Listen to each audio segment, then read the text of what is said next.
to talk about the bowel and bowel movements today and how important. And I'm going to show you ways to, it's called the Bristol stool chart, and I will show you ways that you can look at your bowel movement and try to decide what's going on. And if I have questions on how to fix it, or I shouldn't say fix, but how to help this. And so, well, good morning, Kathy. How are the Kindles doing today? I'm going to take my watch off. I don't like typing and stuff, and my watch rests right on the computer. So the bowel movement, the first thing that we probably should do for the bowel and the bowel movement is actually describe or say what the bowel is. So as I switch over to the iPad screen, as you can see, this is not my drawing. This is something I found on the internet. It is WebMD's. If you go to WebMD, if you go to Google and type in the bowel, this is what will show up. And so when we are seeing this, we can see that, did I not post good morning? I thought I posted good morning back.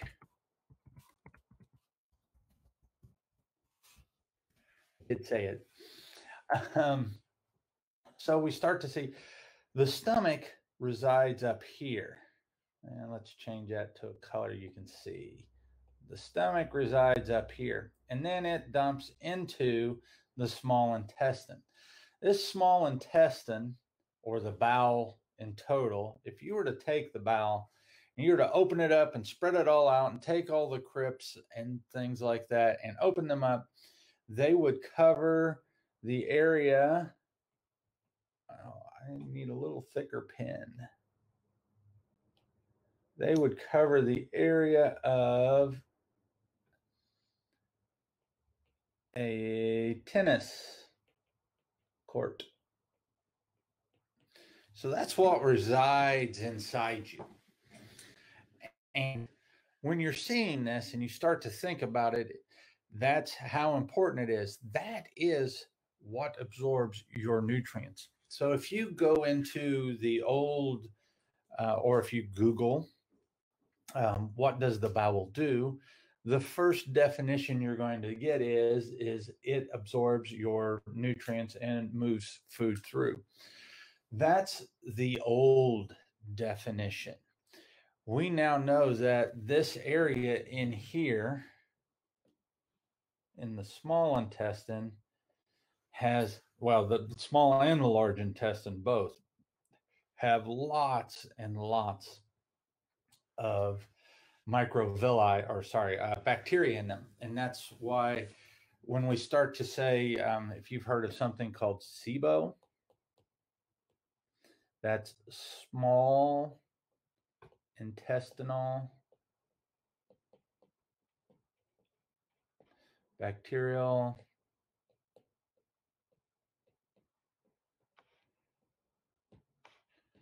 overgrowth.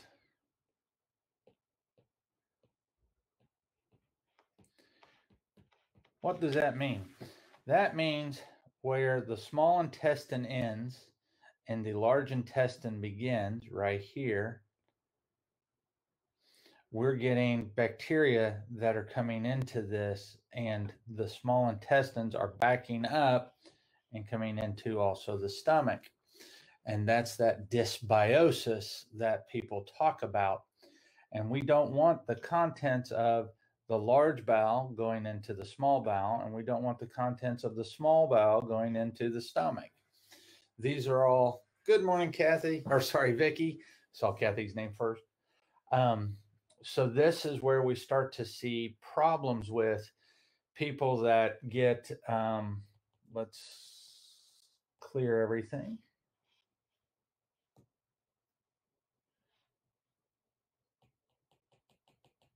And let's go through and fix this all up. And let's say,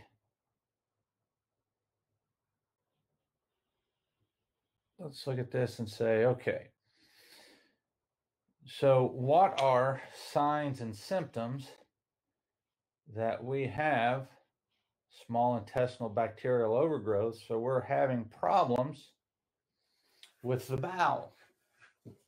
And what we find is that if we have excessive gas, we have bloating, food sits heavy,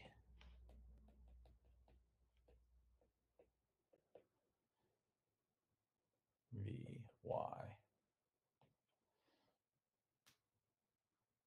The food sits heavy. You see undigested food and stool.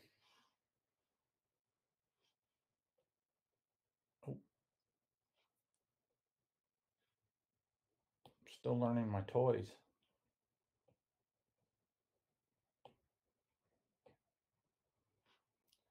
Well, that's not working for me. You get undigested food in the stool. That means that things are moving through too fast, or you don't have enough hydrochloric acid in there. So as we see all of these things happening, we know that there's a problem in the gut. And when there's a problem in the gut, we have to fix that, because when we need to ask the next question, why is the gut important? So don't put you guys on the spot. Kathy, Vicky, who knows why the gut is important other than for absorption and movement of food through the body? Do we have any ideas? Any takers? Somebody type something up. You can do it. So if we look at this and we start to look at the things that the gut actually does that we know now, the enteric nervous system is where the gut goes back to the brain. And when we look at that, let me see if I can pull up a schematic of the enteric nervous system.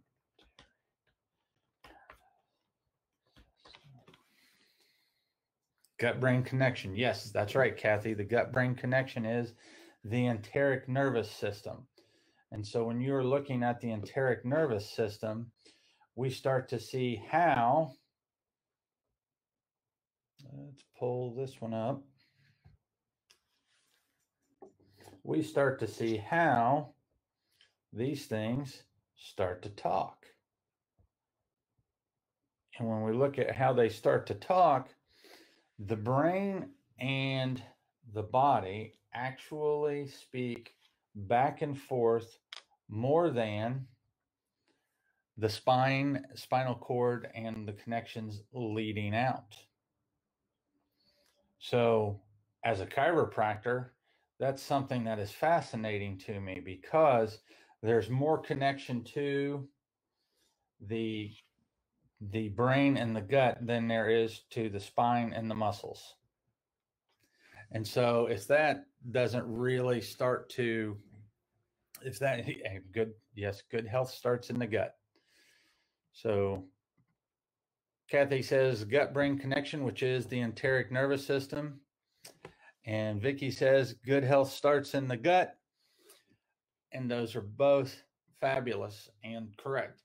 And when we look at how the body itself does it, serotonin. So how does the gut affect mood? Your mood is dependent on hormones. Your gut bugs, the bacteria in your gut, are the things that produce those neurotransmitters. And those neurotransmitters are very, very important to your body for all kinds of function, not just mood, but to make your sex hormones, to do all of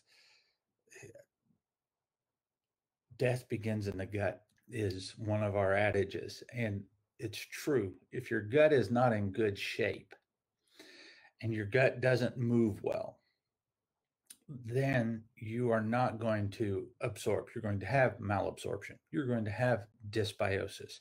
You're going to have all of these things that can go wrong. When we want to start to assess the gut without doing a bunch of fancy tests, the first thing that you can do is look at the stool. And so if you're having a bowel movement, I like this. I was doing some research, and this is Jessica Ola's from Very Well. This is her drawing of the Bristol stool chart. And so if you're having severe diarrhea, this is showing that you have a lot of inflammation. And that inflammation, this is inflamed. This is inflamed. This is inflamed. Those types of stools, so if you see the hard little nuggets and they're splotchy or liquid, then your gut is highly inflamed. You've got to figure out why. Is it dysbiosis? Is it a lack of fiber? So I have all my patients really looking at, do they get enough fiber in? These things are constipation.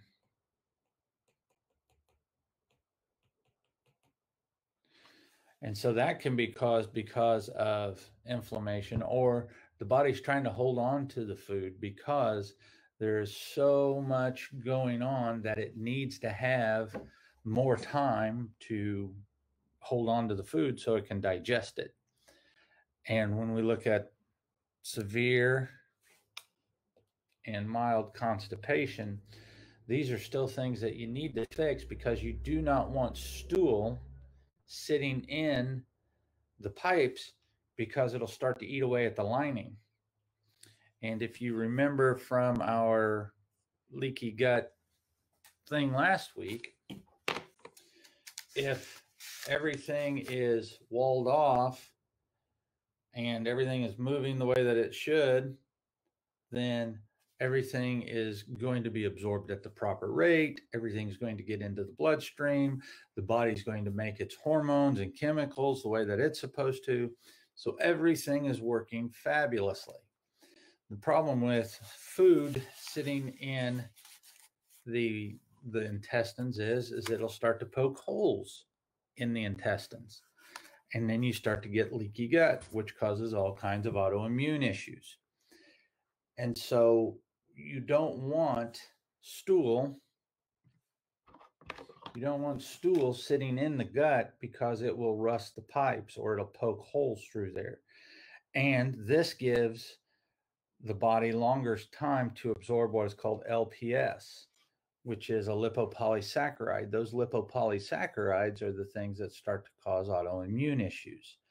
So you do not want things being held up in there. So what's a normal amount of bowel movements a day? Does anybody know? Come on, Vic. Come on, Kath. You two have chimed up.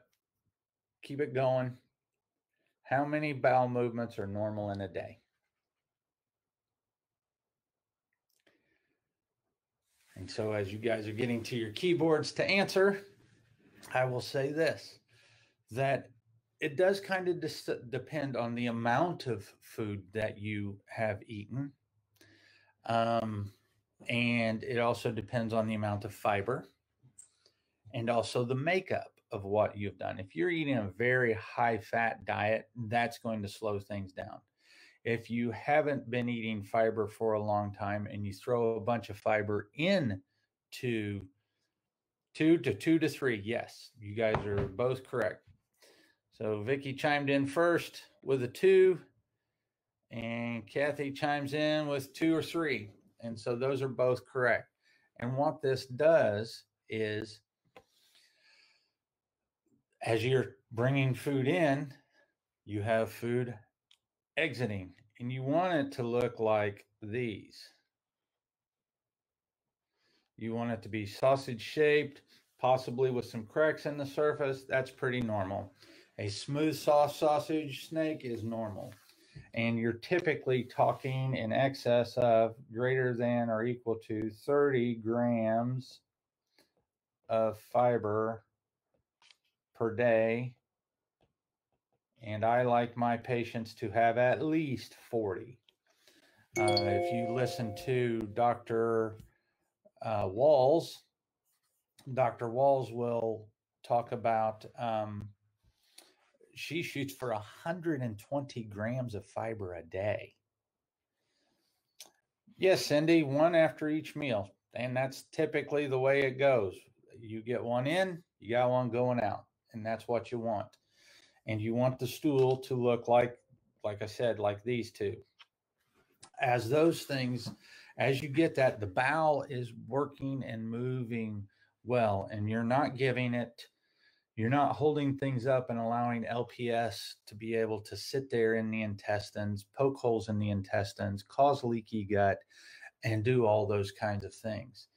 Now, how do we take, if you're sick and you just have diarrhea because you're sick and you're not feeling well, you're fighting off a little bug, what has to happen? Well, this is where most likely you've had a little die off of bacteria because of whatever illness is hitting. And what we need to do is actually get a little more fiber in as you feel better and better and better. We get more fiber in so that will start to firm up the stool. But you have to have that. I mean, these are the things that are very important, because it's not just having the function and it's not just the process, it's also the timing. And you have to have all of those things so that you do produce your hormones. The enteric nervous system is working well. So if you've ever gotten what they call a nervous stomach, or when you get stressed, what happens when you get stressed?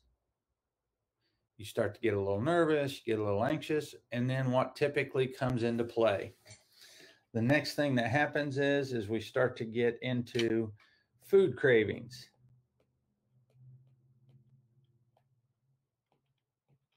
And why do we get food cravings?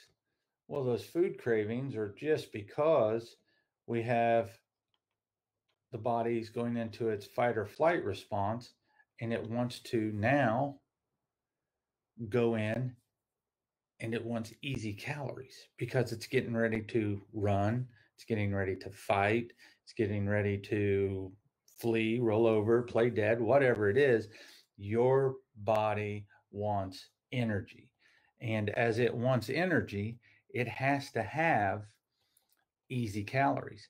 And easy calories, can cause you to start to have loose bowels and things like that. And that's why the fiber and all of that stuff is so very important. You want to have those things so that we have proper function, proper timing. And then your hormones start to get made. 90% of your serotonin, which is the feel-good hormone, which also is what helps your body shut down and heal at night, is performed or is done in the gut. And it's done by the gut bugs. And so you have to have all your little gut buddies in line, in place, and doing what they're supposed to do so that you do produce your serotonin, so that you do produce your melatonin, so your immune system is healthy. And that all begins in the gut.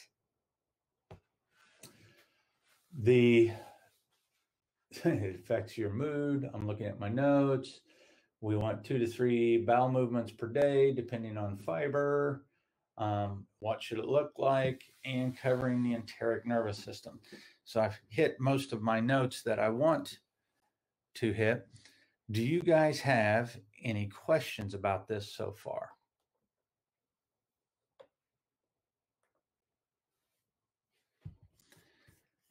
And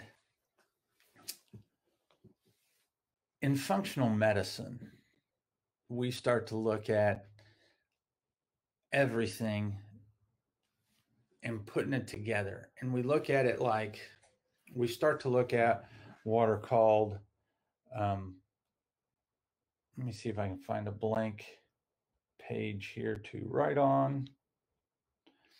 We start to look at what happens with the gut. What are the antecedents? What are the modifiers? What are the triggers?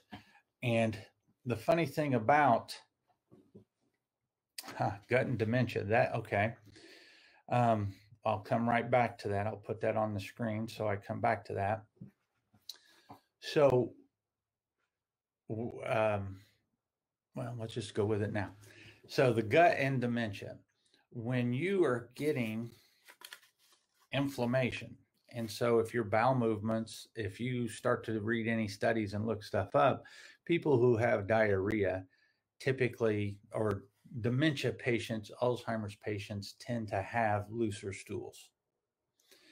And so when they have those looser stools, then you start the inflammatory process. And remember when we talked last week about the gut and the gut being permeable, when lipopolysaccharides get out into the bloodstream, the things that start to happen to us are things that cause us to get inflamed, and the blood-brain barrier becomes leaky.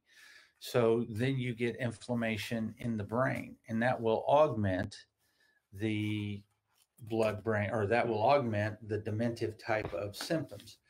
And now there can be vascular dementia, which if you have a leaky gut, the stuff is going into your bloodstream and then it's being circulated around, and it can get to the brain and go into the blood-brain, or go into the brain and cause those issues. You can have toxins. And if your gut isn't working well, then what happens is you can't bind the toxins and pull them out. Your liver gets bogged down. All these types of things happen, and you need to have your gallbladder and its enzymes working so that it stimulates the liver, so that the detoxification type 1 and type 2 are going through the way that they're supposed to go through. And that binds metals and mercury and things like that. And then you release them out the stool. So you have to have those things, or the gut has to be in good shape so that you can do that. You can also have dementia from a high sugar diet, which a high sugar diet increases insulin, which increases inflammation. The high sugar diet also causes the gut to start to be dysbiotic, and that dysbiosis causes you to, so take me for instance, the use of a keto diet for such a long time has caused my gut to be off, and that leads to inflammation. So if I eat a bunch of simple carbs and stuff, I'll start to forget names. And that's because I'm still extremely sensitive to like gluten and those types of things. So there's a very good correlation. I mean, just malabsorption. Even if you're eating it, good cholesterol and good carbs and good fats and good proteins, if you can't break that down, you can't absorb the nutrients in the rest of the bowel anyway. So if you're not absorbing everything in the rest of the bowel anyway, if you're not getting the food to come down into here, and then slowly the body takes its amino acids and the B vitamins and it pulls all those things out as it's traveling through the gut, then you're not going to have the constituents you need to make your hormones. You're not going to have the constituents you need to have a properly functioning immune system. There are all kinds of things there that go wrong. So the dementive component with the gut, that's the first thing. If you read Dr. Bredesen's work on reversing Alzheimer's, the first place he starts to go is to the gut, and he starts to seal the gut up. And if you don't have that intact, and you are allowing LPS and you are allowing things to get through the wall that is supposed to protect your body, you're going to have big issues. And it starts with those problems of inflammation And it starts with those problems of not clearing things out. When you sleep, between the hours of 10 and 2 is when your body produces serotonin, and that's produced in the gut and transformed in the brain, pineal gland, and stuff like that. You get those between the hours of 10 and 2. That's what they call the money time sleep. That's when that happens. And if you're not getting that sleep, you raise cortisol, which makes us increase insulin, which makes us pack on fat, which is pro-inflammatory. You also do not activate the lymphatic clean out. That's where your body comes in and it takes the brain and it starts to open up the areas in between the brain, and it allows for the cleaning, and then that gets taken out through the bloodstream and out the body and excreted, because we can actually measure neurotransmitters in feces, and that's because that's how that's taken out, reconjugated, and moved around. So it's very, very important to have these things straightened out. So if you are having issues with bowel movements, then let me know, because those are the things. Or get with, not me, functional medicine doctor. There are more people on here than just my patients. Get with a functional medicine doctor and start to address those. Work with a health coach on your diet so that you're getting things into your system that allow you to build the constituents to be healthy. Those are the things. I mean, I play my part, and we all have to remember, doctors, whether they be medical doctors or whether they be chiropractors or whatever, it used to be there were the medical doctors and then the chiropractors, and we were at odds with each other. And it's not about that anymore. It's about doing what is right for you, the patient. We just had a very interesting case come in, and they did not want their PCP to be notified that they were seeing me. They didn't want to hurt their feelings. And I'm like, I'm not trying to replace that person. I'm trying to help augment what they're doing to help you or to help the patient. And that's what it's all about. We are on team patient. And if we disagree, we disagree. Then okay, educate me. Why? What's going on? And then here's my take on that.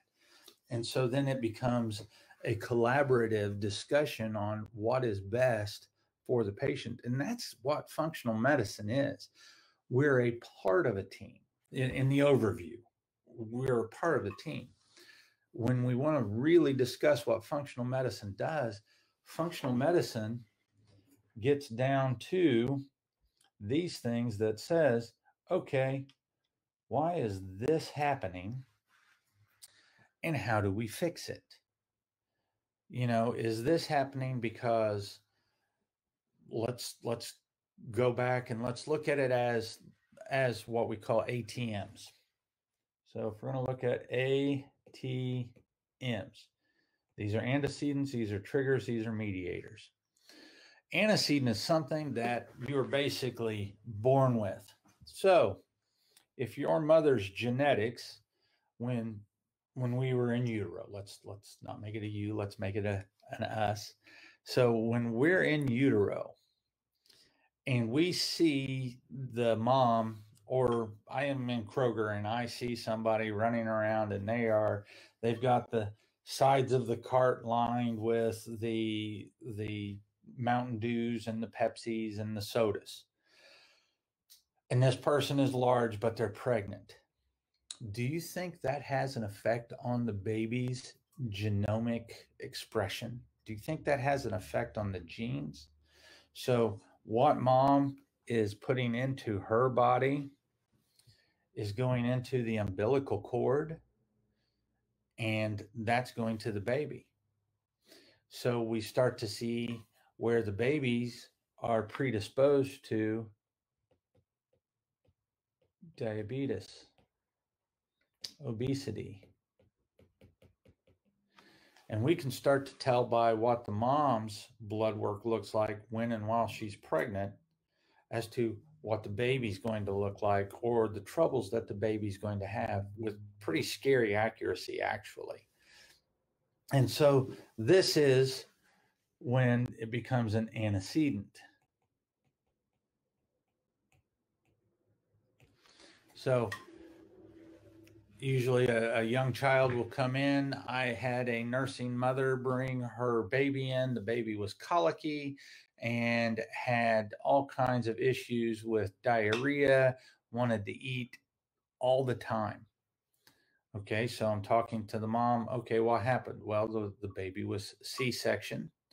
So that immediately tells me that the baby was not inoculated with the mother's vaginal and anal bacteria as they came through the birth canal.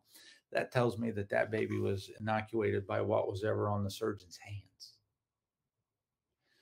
And so, what's in the hospital? Well, you got a lot of strep, you got a lot of staph, you got a lot of these things. And so then the baby immediately started to have GI issues, wasn't sleeping, um, wasn't that a failure to thrive, but just was one cranky little dude. And so we started to have, because the mother was nursing, we started to have the mother put some probiotics that are designed for babies on her nipple when she was nursing, and the stool went from this to this. And that was because the bacteria weren't in alignment. And with the mother changing that, and the mother had a good diet, we didn't have to change the mother's diet. This wasn't one of the things where the antecedent was an issue with the mom's diet. The problem was the antecedent was a C-section delivery that the baby didn't get inoculated correctly. Now, is the baby going to be good from here on out? Don't know.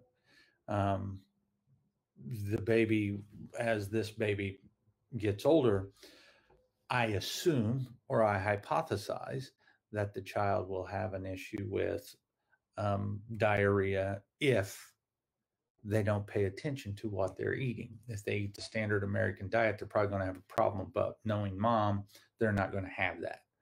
So, that was an easy case that, that didn't take any testing, nothing. We just got to sit down and talk about it. And that's where we talk about it being an antecedent. Now, let's talk about diarrhea or constipation being a trigger. So, patient comes in. Let me think about one of my patients. Okay. One of my patients comes in and is having skin rashes. And the skin rashes, we start to talk, they have a great diet, actually. Also, most of my patients are now coming in with really good diets. There's enough of my information out now that they're not coming into me with Mountain Dews and Cokes and Pepsis and stuff like that. So um, when I was talking to this patient, the skin issues are there, and I'm like, okay, what are you eating pretty well. Okay, how are you eliminating? I'm not. Well, why aren't you eliminating? And so we kind of get into it and we tweak the diet a little bit there, and we increase the fiber a little bit. And as we increase the fiber, the patient's skin cleared up. So the symptom was the skin, but the trigger was the constipation. Things were backing up, and since she couldn't eliminate, then the body goes, well, what's the largest excretory organ for the human body? The skin. So when we have things backing up, the body's going to try to figure out a way to get rid of it. And so it shunted it to the skin. And so that's the same with going back to Kathy's question about gut and dementia. If things aren't moving, then it's going to start to get rid of it. And the liver will pack it away in fat. You'll start to have skin issues and those types of things. And so it's very important for this stuff to work. Now let's talk about a mediator. So the mediators and triggers can kind of be very close to each other. And in class, I sometimes have a problem with when it's the mediator and when it's the trigger. If they're just giving me a test question that says, hey, this is what we're seeing, we don't have any testing. They didn't give me a timeline. They didn't give me a matrix. So I can't really vet it out. And so that's when it gets hard for me. I'll know a little more this weekend. Everybody say a prayer for me, because I have to wake up at 2:30 in the morning for my next class, which is being given in Britain. And so Friday, Saturday, Sunday, I'm up at 2:30 and in class all day on British Summer Time, which happens to be 3 o'clock Eastern Standard Time. But the mediator is, we can actually take that skin issue and look at somebody who, when they have a trigger cause a skin rash, then the body will get excited and start to dump. And so I haven't had anybody with constipation. Nobody jumps out in my head right off the bat with constipation as that being the mediator. You could or would assume that if mom and dad, either mom or dad, or either of the grandparents, if they had problems with IBS or those things, then things that can trigger that would be stress, and then your mediator would be your stool. And so we start to, or the mediator would be that the body is trying to clear out stuff quickly. And so, as you can see, you can have one symptom that has a lot of different components to it to make it act as, well, it's a symptom, it's not the root cause. And that's what functional medicine wants to get down to. What is the root cause? Is the root cause stress causing diarrhea? Because when mom was nursing, you weren't getting what you needed because her diet was crappy and you didn't have the right gut bugs. It's very deep. It's very complex, but it's not real complicated, if you get my meaning.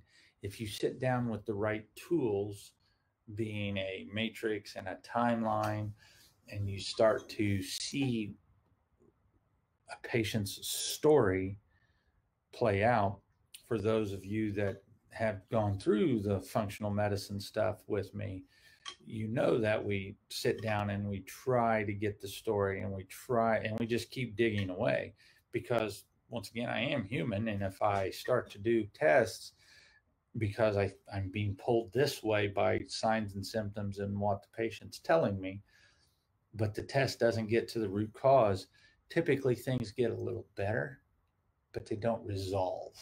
And we want that resolution. We want the ability to be able to take care of yourself. And that's what we work for. All right. So, thank you for the prayers. If there aren't any other questions, just a quick takeaway: 2 to 3 bowel movements a day. When food comes in, you should be eliminating within 30 to 45 minutes. Make sure that the stool looks appropriate. If it doesn't, start to wonder about what's going on. If you're starting to see loose, watery, think fiber.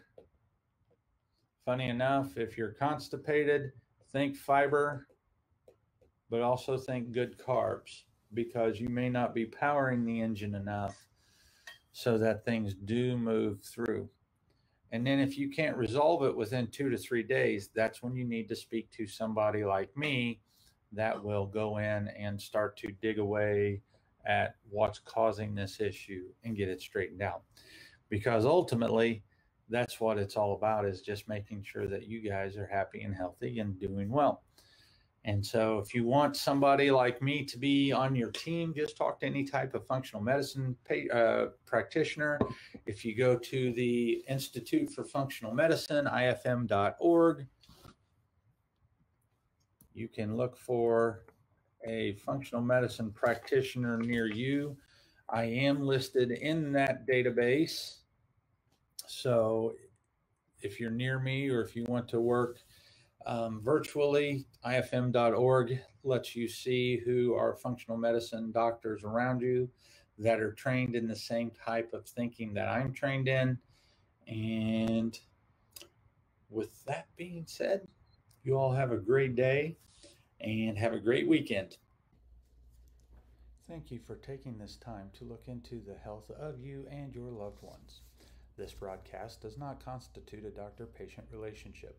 It is intended for educational and entertainment purposes only and is not a replacement or substitute for care.